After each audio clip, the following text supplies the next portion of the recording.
We welcome you all to this channel of translation, the words from English to Khasi and to Hindi as well as with examples.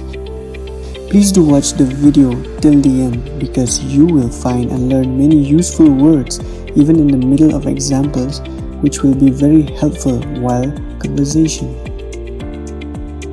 Ni pedang subhay pi baro sa kanila channel kabapantulay ki kyntien na kaparang siya ka Khasi bat siya ka Hindi ru lambat ki NUKSA. Sngewbha ban petlun ya ka video namar pinlab ru ikiway pat ki kyntien bat thamay pedang jong ka NUKSA bat kan yarap ru epi haba phiyakran. इस channel में आपका स्वागत है जिसमें आप देखेंगे कि कैसे एक शब्द को अंग्रेजी से खासी भाषा और हिंदी में उदाहरण के साथ अनुवाद किया जाएगा। कृपया पूरा वीडियो देखें क्योंकि उदाहरण के बीच में भी आपको नए शब्द सीखने को मिलेगा जो आप अपने बातचीत में उपयोग कर सकते हैं।